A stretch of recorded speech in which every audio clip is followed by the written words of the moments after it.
In the heavy silence of Chateau de Condé, only the ticker of an 18th century French clock broke the suffocating pair of June 1937. The golden light filtered through the Damascus silk curtains, creating shadows that danced on white sheets like shrines. A ghost house prepared to receive a kingdom with no kingdom, with nothing but nothing from nothing from nothing, of his calculated presence and his cold eyes like sapphires. She was there, small and angular as a blade, dressed as a Mainbocher navy that had cost more than many earned in a year. Coated hands with white pelicking resting on a bouquet of wildflowers that seemed absurdly simple to someone who had cost her king, her stability, her own imperial identity.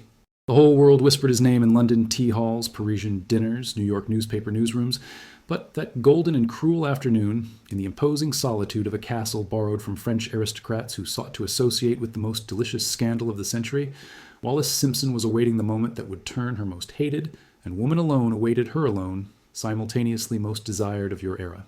If you have not subscribed to the channel yet, consider being part of this community that explores the most fascinating and disturbing stories of luxury and power. Touch the inscription button. Much more mysteries waiting to be unveiled in these chronicles of glamour and decay. This is the story of Bessie Wallace Warfield, born June 19, 1896, in Blue Ridge Summit, Pennsylvania, in a still innocent America, about the weight that a woman could carry or destroy, at a time when the 20th century still bumbled her first words, and the world naively believed that women were ornamental creatures, unable to shake or knock millennial dynasties. Daughter of Teakle Wallace Warfield, an insurance broker whose businesses had collapsed like card castles, and Alice Montague, a woman who had learned from an early age that female survival depended not on romantic love, sung by poets, but on the cold strategy and the ability to transform weakness into power. Wallace grew up in the steaming remains of a southern ruined aristocracy, where women were taught that beauty was power, that charm was currency, and power, when well administered with the accuracy of a Swiss watchmaker, could move mountains or overthrow thrones that seemed eternal like the stars. Baltimore of the early years of the 20th century was a city divided between past and future, where the ghosts of civil war still whispered in the ruined mansions corridors, and the factories of the factories promised a prosperity that few could achieve. A 5-year-old girl watched through her Aunt Bessie Merriman's modest window, seeing the rich carriages of the street as other world visions, her occupants involved in skin and silks that looked like shields against the raw reality of poverty that stalked around the city. Teakle Warfield's premature death had left the family in a precarious social position. They were not poor enough to arouse genuine pity, nor rich enough to automatically belong to the circles they admired at a distance. It was a condition of social limb that would form forever the keen understanding of Wallace about the performic value of class identity. Alice Warfield, a woman who had learned to navigate the treacherous waters of the Southern society and transformation, had taught her daughter from the early years that an inherited fortune woman had only one currency of exchange in the cruel market of the world: her ability to fascinate, to become indispensable, to become the perfect mirror of male desires. Wallace watched the silent lessons as an applied student of a secret science, as his mother imperceptibly adjusted his posture upon entering a salon, straightening his shoulders in a change of dignity that challenged his precarious financial situation. As he modulated his voice to seem more polite than his circumstances allowed, each syllable carefully polished as a pearl. Like every calculated gesture, every measured smile, every strategic break in conversation could open gold doors or close them forever. The girl absorbed these teachings as a thirsty sponge, not understanding that she was receiving education in the most dangerous and necessary art in the world: how to turn into a mirror of the desires of others without completely losing her own soul in the process. There was no room for vulnerability in this relentless learning. Wallace's childhood was an accelerated education in the hardness needed to survive, in a world that did not offer security network for women without resources. She deserts. He had an early and almost supernatural ability to observe human weaknesses and use them in his favor, not for innate cruelty, but for the need for survival as fundamental as breathing. She was a child who already understood, with the terrible clarity of young people forced to mature too early, that sincerity was a luxury she could never allow herself, that emotional honesty was the privilege of those born with robust bank accounts and surnames that opened automatically. At Oldfield School, an Episcopal boarding school for American elite girls, Wallace was surrounded by the daughters of bankers, industrial and politicians, girls who used their privileges as a second skin, unconscious of the power emanating from their origins. She studied them like an anthropologist observes an unknown tribe, deciphering the unpaid codes of the American upper class, the specific way of holding a cup of royal Worcester tea, with the little, slightly raised but not exaggerated, the exact tone of disdain needed to establish social hierarchy without seeming vulgar, the subtle art of making others feel simultaneously included in the intimate and subtly inferior circle. She learned that the true aristocrats never needed to affirm her superiority. She simply emanated from every gesture, every word, every silence calculated. Wallace found that it was not enough to imitate. It was necessary to overcome, refine, become an even more perfect version of what other girls were by birth. She developed her own style that combined the traditional Southern elegance with a modernity that intrigued her colleagues. His dresses were simpler but impeccably cut. Her ways were formal, but with a touch of calculated informality that distinguished her from others. It was as if she were consciously building a persona who would be simultaneously familiar and exotic, recognizable and mysterious. The years in Oldfields were a masterclass under social observation. Wallace learned that true power did not live to scream or demand attention, but to make it necessary in subtle and indispensable ways. She became the confidant of other girls, the organizer of social events, the person they resorted to when they needed tag advice or relationships. It was a position that allowed him to map the insecurities and ambitions of each, information he carefully archived for future use. Thought. November 8, 1916.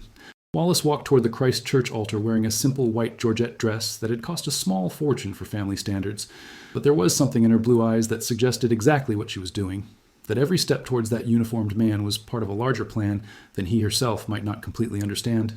Earl Winfield Spencer, Jr., a 28-year-old naval pilot with a promising career and growing trends in alcoholism that he could still disguise in public, represented more than a husband. He was financial security, military status, in a nation that was beginning to prepare for war, and a first legitimate entrance in the world she wanted to achieve as a medieval fortress. The marriage was revealed month after month, a brutal education on the hidden costs of financial and emotional dependence. Spencer, when sober, was charming and ambitious. When drunk, he turned into a dangerous strange whose drunkenness alternated between domestic violence that left purple marks that Wallace learned to hide with strategically chosen makeup, and prolonged absences that left her on remote naval bases, surrounded by other military wives that whispered over her own failed matrimonies.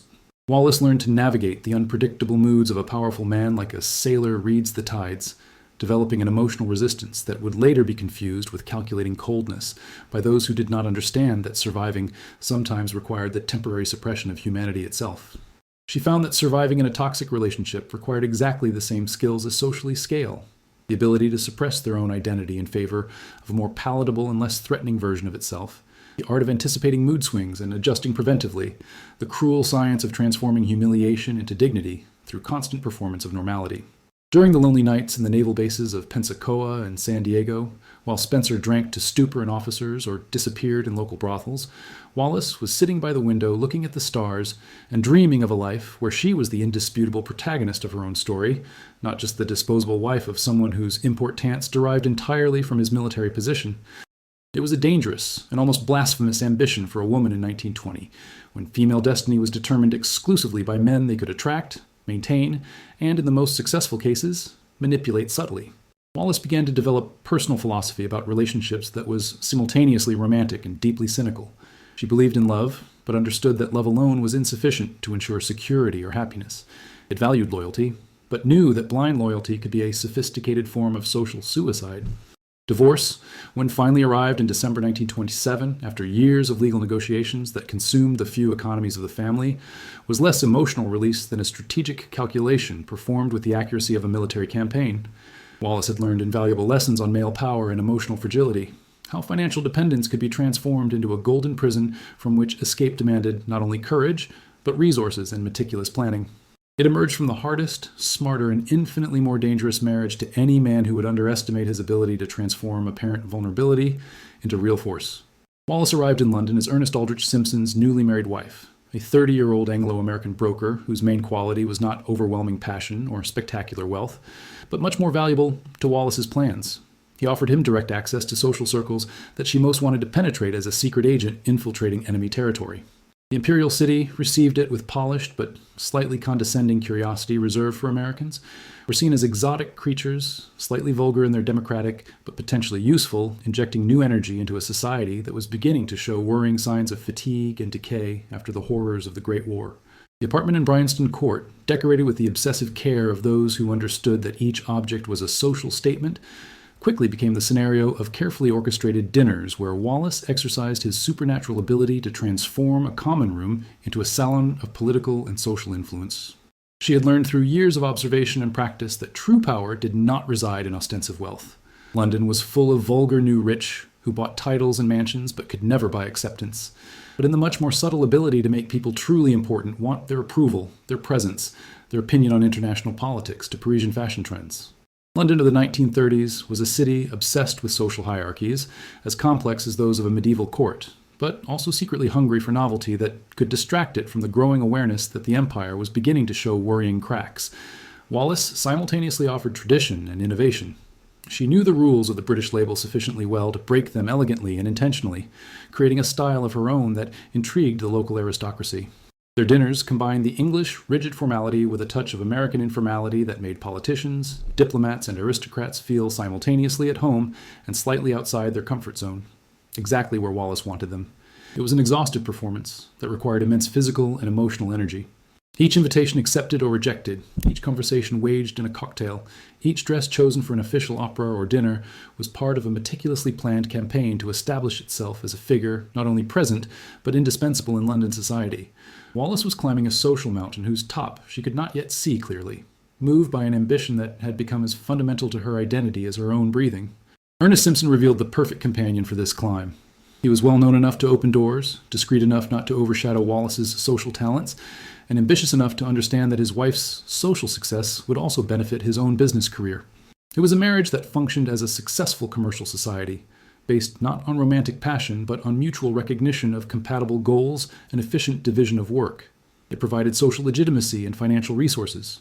It provided charm, social intelligence, and an almost supernatural ability to make useful connections. Borough Court, January 10th, 1931. The first time, Wallis Simpson Estev, and in the presence of the Prince of Wales, she wore a simple black Chanel dress and pearls that would later find to be false a choice that revealed her sharp and still precarious social intelligence in the British hierarchy, a woman who knew exactly how to dress without intimidating, to stand out without seeming inappropriate to the environment. David, as he was intimately known by friends and family, had that fragile and almost feminine beauty typical of men who were never truly tested by the real difficulties of life, his blue eyes carrying the tedious weight of an entirely predetermined existence by the real protocols, each day planned by secretaries and equerry from the moment he woke up to bedtime. What happened at that meeting transcended any calculation that Wallis could have made in his meticulous preparation for the London social season. She discovered that David was not just another bored prince in search of temporary distraction from constitutional obligations. He was a man desperately lacking in someone who saw him beyond his crown, to treat his opinions as if they care of his own merit, not by automatic deference to his title. And Wallis, with his sharp ability as a razor of reading the emotional needs of others and mirroring exactly what each person wanted to find most, immediately recognized both the extraordinary opportunity and the deadly danger he represented for his carefully elaborated plans. David found in Wallis something that the British court, with all his pomp and circumstance, had never offered him. Someone who challenged him intellectually without disrespecting him, who did not automatically bow to his title, but did not treat him with the excessive familiarity of fees, which seemed genuinely interested in their opinions on issues that varied in landscaping architecture. It was a dangerous dynamic, a future king first discovering in his life which meant being chosen by his own merit, not by birth accident that had determined his destiny, even before his conception. In the months following that first date, Fort Belvedere became the stage of a novel that challenged not only social protocols, but centuries of British constitutional tradition. Wallis brought to that medieval fortress a modern energy that transformed the heavy atmosphere of real formality into something that looked more like an American country house. It reorganized the gardens according to landscaping principles that had studied in magazines, modernized the decoration with furniture and fabrics that combined traditional elegance with contemporary comfort, introduced games and entertainment that made real weekends real days. They seemed less ceremonial and more genuinely fun. It was as if she were, consciously or not, trying to tame the monarchical institution itself, transform it into something more human and affordable. The intensity of David's obsession with Wallis surprised even her, who had spent years studying and manipulating the male desires. Letters arrived daily, handwritten in a handwriting that simultaneously revealed aristocratic education and emotional urgency. Gifts appeared without warning: Cartier jewelry, exotic flowers, poetry books with dedications that grew in romantic intensity each week. Her real agenda began to be secretly reorganized around her availability, canceling official commitments when she was free for private meetings. Wallis discovered that he had captured not only a man, but an entire institution, and that the weight of this achievement was simultaneously embarrassing and terrifying. The relationship had silently evolved from social curiosity to an obsession that was beginning to threaten the stability of the British monarchy itself, and Wallis was in a position that had never imagined possible. She was the most powerful and most vulnerable woman of the entire British Empire. Stanley Baldwin, the Conservative Prime Minister whose farmer's appearance disguised sharp political intelligence, observed the situation with a growing alarm, understanding that he was witnessing not only an inconvenient novel, but a constitutional crisis that could shake the very foundations of the monarchy. The British press, under a tacit agreement of silence that functioned as voluntary censorship, did not publicly report the relationship, but the government circles whispered incessantly about the constitutional impossibility of a divorced king marry a twice-divorced woman, especially an American whose social origins were considered inappropriate for royalty. Wallace began to understand, with clarity that was simultaneous, needlessly liberating and terrifying, who had become a prisoner of her own meteoric rise. The higher she climbed into the social hierarchy, the more precarious she became her position, like an equilibrium walking over an increasingly thin wire. American newspapers did not have such scruples on real discretion. Mrs. Simpson's pinky became an international headline when photographs showed David gently kissing Wallace's coat hand during a public event, transforming it instantly into a simultaneously famous and infamous figure on two continents. She discovered the cruel weight of fame, how she could raise a person to the dizzying heights of global celebration, and, at the same time, to destroy her completely through the relentless exposure of every aspect of her private life. David, now Eduardo VIII after the solemn death of Jorge V in January 1936, seemed completely unable to understand the practical impossibility of his romantic situation. He lived in a golden bubble of royal privilege, where his desires had always been automatically fulfilled by servants' armies, where the word no was pronounced only in reference to other people, never to himself. Wallace, with his much sharper understanding of the real social dynamics and practical limitations of power, began to realize, with the growing horror, that they were walking towards a political and social cliff that could destroy not only their own future, but the stability of a millennial institution. The pressures intensified daily as a social home clinging inexorably. British establishment, politicians, diplomats, clergy, traditional aristocracy, had collectively decided that Wallace Simpson represented an existential threat to the monarchy that transcended any individual romantic consideration. She was American in a time of growing international tension, when American isolationism threatened to leave Britain alone against German expansionist ambitions. It was twice divorced in a profoundly conservative society where divorce carried permanent social stigma. It was considered politically naive at a time when real neutrality was crucial to constitutional stability, and perhaps, more dangerously, it was perceived as exerting the excessive influence on a king considered emotionally immature and prone to impulsive decisions. December 1936. Buckingham Palace had become a fortress besieged by international reporters, nervous politicians, and a British population divided between romantic fascination and constitutional horror, while Wallace was discovered at the absolute center of a crisis that threatened not only the monarchy, but the British national identity itself. Baldwin had finally introduced the ultimatum that everyone knew to be inevitable. Eduardo could be King of England and Emperor of India, or could marry Mrs. Simpson, but both ways were mutually exclusive, and any attempt to combine them would result in the fall of government and a constitutional crisis that could destroy the British monarchy. Wallace understood with terrible clarity that physically nauseated that he had become much more than any calculation he could have made in his more ambitious dreams or more terrifying nightmares. She was no longer simply an American woman pursuing social status and financial security through advantageous marriage. She had become a living symbol of everything that traditional England feared about threatening modernity. The American cultural influence that could Americanize the world's most British monarchy, the dissolution of traditional family values represented by her divorce history, the growing power of supposedly superior men, and to the right, terrifying possibility that millennial institutions could be destroyed by individual emotions.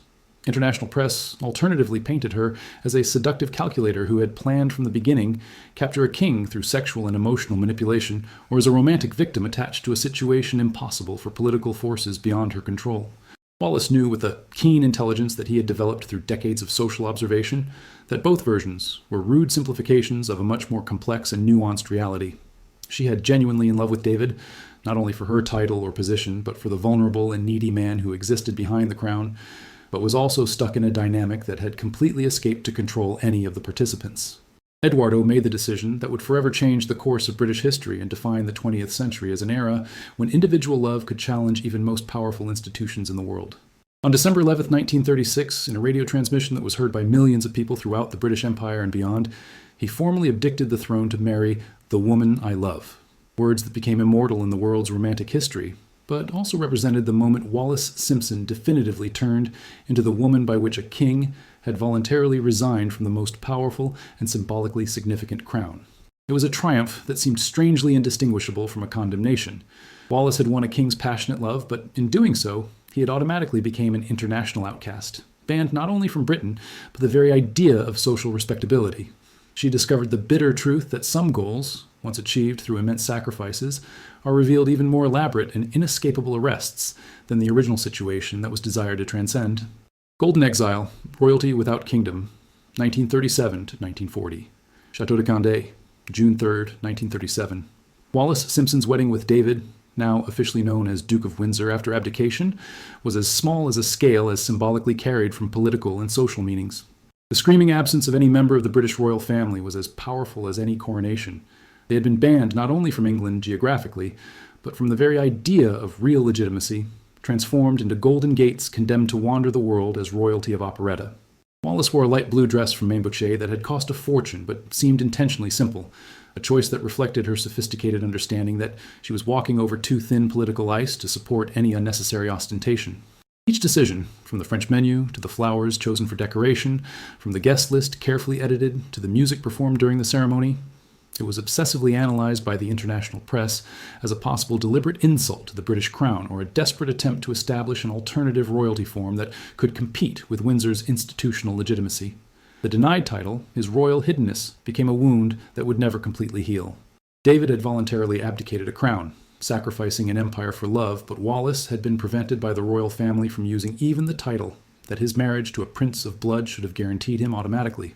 It was a calculated and cruel humiliation, a daily reminder that it would be forever considered inappropriate by the institution that it had been able to conquer through methods considered illegitimate by the traditional rules of social game. Paris of the 1930s offered the perfect scenario for exile that needed to be simultaneously glamorous and worthy. The couple set out in the 4 Rue Duchamp d'Antenement, a 19th century mansion that Wallace meticulously transformed into a monument to impeccable taste and carefully healed imperial nostalgia. Each object d'art, each picture hanging on the walls, each weekly renewed floral arrangement was a conscious attempt to create an alternative court, a miniature kingdom where they could exert a symbolic form of royalty that compensated for the loss of institutional royalty. Parisian life developed in an elaborate routine that disguised the fundamental lack of purpose. Mornings were dedicated to correspondence, letters to friends around the world, attempts to maintain social connections that justified their continuous existence in elegant circles. Tits were filled with shopping at hatch homes, antique visits, measures with decorators, who helped maintain the illusion that their home life was important enough to deserve constant professional attention. Nights were reserved for dinners and receptions, where they played the role of royalty in exile, offering guests the frisson of dinner with people who had changed world history. The German invasion of France forced the Windsor with a hasty and humiliating escape, first to Spain and then to Portugal, in a chaotic journey that brutally revealed how precarious his position in the world was when the masks of diplomatic civility were torn by the urgency of war. They found that being kingdom without kingdom meant being vulnerable in ways they had never imagined in their worst nightmares. They were aristocratic refugees, certainly, but refugees, yet depended on the goodwill of foreign governments who saw both a diplomatic opportunity and a potentially explosive political problem. Rumors about Nazi sympathies began to circulate with an intensity poisonous, fueled by documented encounters with German regime figures and a deliberately orchestrated misinformation campaign aimed at destroying any microscopic possibility of the couple's triumphant return to England. Wallace, who had been masterfully sailing with the treacherous waters of social policy, found that international war, time politics, was a much more dangerous and unpredictable ocean, where a poorly chosen word or a misunderstanding could result in accusations of betrayal that would forever destroy any remaining reputation. Winston Churchill, now a prime minister in a besieged England, faced the delicate dilemma of how to deal diplomatically with a former king who simultaneously represented historical embarrassment and a potential risk of national security. The solution found was elegant in its cruelty: exile in the Bahamas, where David would serve as governor of an insignificant tropical colony, far from the European spotlight that could turn his opinions into international headlines, and even further from the German ears that could interpret their frustrations as openness to collaboration. Nassau represented the final humiliation of the symbolic royalty they had desperately tried to keep through Parisian life carefully healed.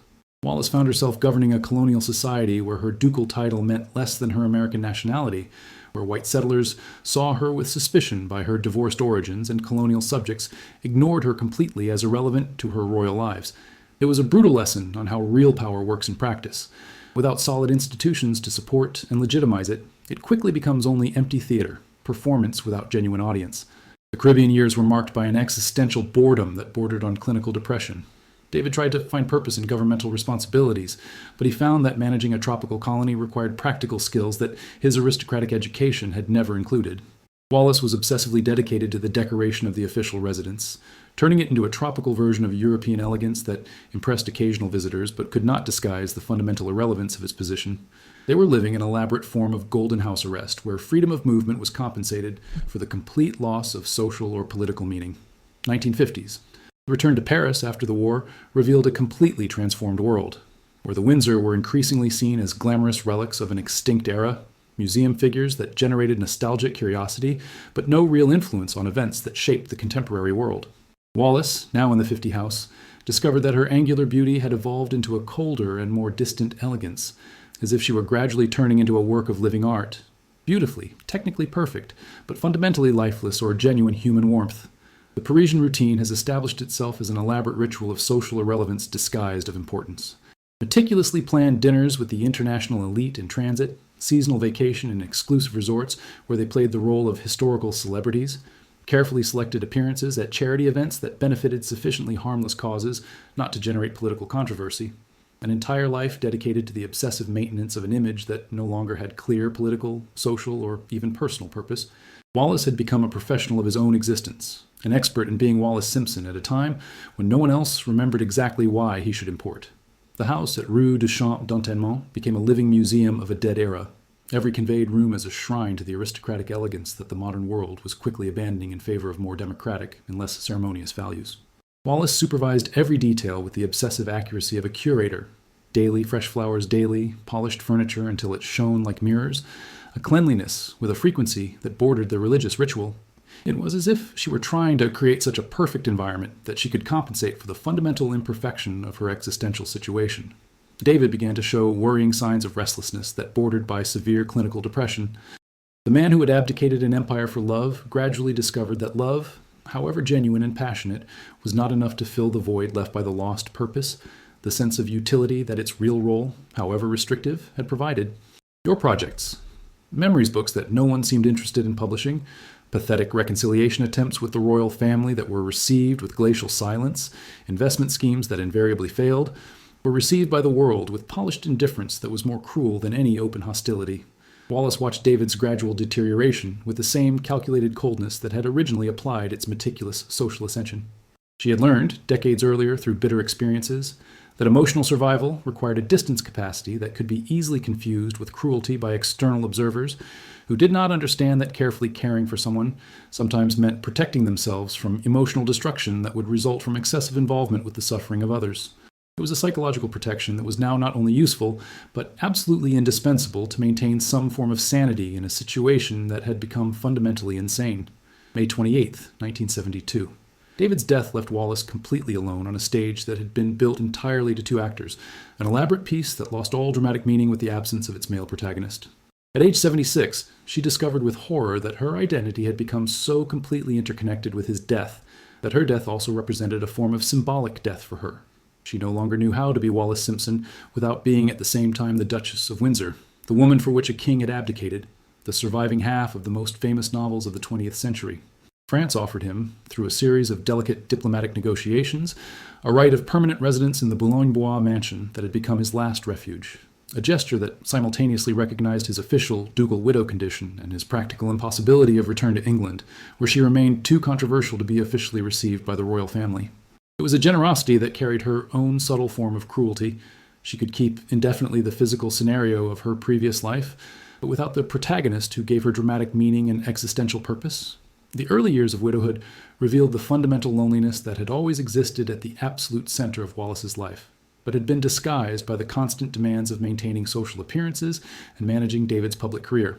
Her friendships had been, she discovered with painful clarity, largely transactional based, on the unique status she and David offered as living historical figures, a former job available to dinners that guaranteed fascinating hosts to tell on other social occasions. Without David, she found that there were surprisingly few people genuinely interested in her company for her own merit, regardless of her value as historical curiosity. Wallace's mental health began declining in ways that suggested, for alert observers, that she was consciously or unconsciously choosing to gradually disappear from public life and perhaps her own life. The public apparitions, which had been so meticulously calculated for decades, became increasingly rare and, when they occurred, revealed a woman who seemed to be deliberately retreating into herself. Her previously voluminous and carefully maintained correspondence decreased dramatically, and she began to live as a voluntary prisoner in her own museum, surrounded by objects that resembled a life that was over, but she did not know how to abandon or transform. 1980s. Wallace's dementia was reported by the international press as a conventional medical tragedy, but those few who remained close to her, especially paid officials to take care of their physical needs, suspected that there was something more deliberate and almost intentional in their gradual mental erasure. It was as if she were, through some deep psychological process, to be completely understood, finally finding a socially acceptable way to escape a life that had become a performance without audience, an empty theater where she was the only actress and the only spectator. Maître Suzanne Blum, his French lawyer whose fierce dedication to Wallace's privacy bordered on fanaticism, became the relentless guardian of a woman who could no longer keep herself or make decisions about her own existence.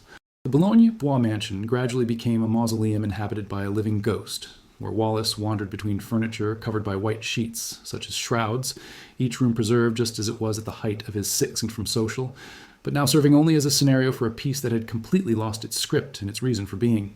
Visits ceased almost completely, not only because Wallace was no longer able to receive them properly, but because the vision of one of the most famous women of the 20th century, reduced to a confused shadow of themselves, was deeply disturbing to all who had known it at its peak. The Windsor Duchess had become an existential inconvenience for everyone, very famous to be completely ignored, very irrelevant to be taken seriously, very pathetic to be visited without significant emotional discomfort. It was a peculiar and cruel form of social purgatory, where it existed in a state of suspension between life and death, memory and forgetfulness, historical importance and contemporary irrelevance. The last years had been marked by a silence that seemed almost intentional in its completeness. Wallace, who had spent his entire life carefully calculating each word for his potential social and political effect, weighing each sentence for his ability to open or close important doors, finally found in the forced silence of dementia a strange form of peace that lucid consciousness had never offered him. It was as if she were, through the loss of communication capacity, finally free from the obligation to be Wallace Simpson to the world. She could simply exist, without performance, without calculation, without the exhaustive need to maintain an image that had become more real than the person who had created her. April 24th, 1986. Wallace Simpson died alone in the mansion that had simultaneously become his palace and his arrest at the age of 89, in a Parisian spring that seemed indifferent to the passage of one of the most controversial and fascinating figures of the 20th century. Her death was reported internationally with a respectful but emotionally distant tone reserved for historical personalities whose relevance had been extinguished decades before her physical death. She was treated as a relic of a more glamorous, more elegant, but fundamentally extinct era, a figure that belonged more to history books than to the contemporary world. The funeral was small, official, and deeply embarrassing to all involved, a ceremony that highlighted the absence of the presence, absence of British royal family beyond the minimum protocol required, absence of genuine friends who could talk about the woman behind the public figure, no clear sense of how to evaluate a life that had been simultaneously triumphant and tragic, historical and pathetic. Queen Elizabeth II's presence was simultaneously a magnanimous gesture of family reconciliation and a silent but relentless reminder that the final victory had always belonged to the monarchical institution, not to the individual woman who had tried to challenge her through romantic love. Wallace was buried alongside David at the Royal Burial Ground in Frogmore, a few meters from the royal family who had rejected them and banned them in life, in a location that offered physical closeness to the British monarchy, but also emphasized their eternal position as tolerated but never truly accepted outsider. It was a cruel final irony. She had conquered in death the physical proximity to the royal institution denied it for 4 decades of life, but at a cost that made the victory completely indistinguishable from the most complete defeat. His personal belongings were auctioned by Sotheby's in 1987, a sale that lasted days and turned a lifetime of obsessive collecting into numbered items for rich collectors.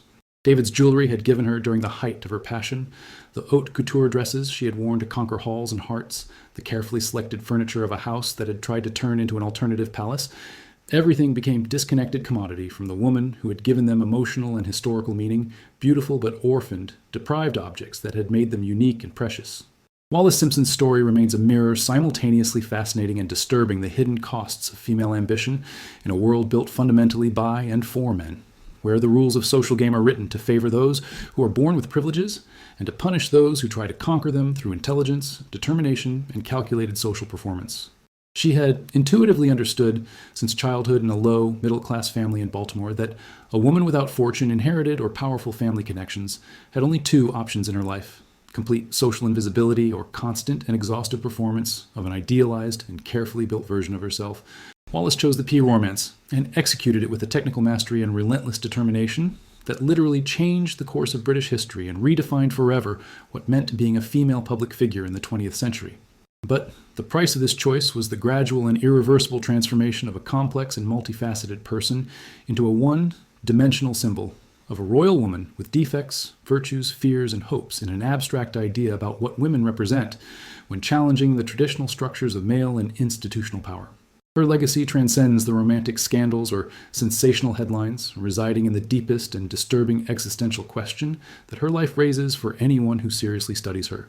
What happens when a woman gets exactly what she wants most, ardently? Wallace won the passionate love of a king, forced an abdication that forever changed the British monarchy, became one of the most famous and photographed women of the 20th century, and reached an international notoriety that guaranteed his historical immortality. But each achievement has been paradoxically revealed a more elaborate form of imprisonment. She had scaled a social mountain whose top offered only a better view of the existential abyss that expected all those who sacrificed their essential humanity in favor of public greatness. The power that had desperately sought itself into social isolation, the fame he had worked tirelessly became an infamy that persecuted her to death, and the love he had gained through decades of emotional performance became a responsibility that no human being could carry indefinitely without losing fundamental pieces of himself in the process. Wallace Simpson died as he had lived for most of his adult life. Alone at the absolute center of his own performance, a woman who had consciously transformed her life into art and discovered too late to change the course of events, which the most technically perfect art is also the most emotionally distant from real life and genuine human connection. It remains in collective memory as a silent and elegant reminder that sometimes conquering everything we desire means losing itself completely in the process, and that the price of historical immortality can be the gradual death of the soul long before the physical death of the body. In the end, it had broken an empire through the pure force of its ambition and determination. But the empire, as always happens to the most powerful and resilient institutions in human history, had found a subtle and relentless way to break back, transforming their personal victory into an elaborate form of existential defeat that served as an example for all future women who dare to challenge the established structures of power. His life remains an elegant warning about the dangers of conquering the world at the cost of getting lost to himself, and about the fundamental fragility of any power that depends entirely on public performance for its legitimacy and meaning.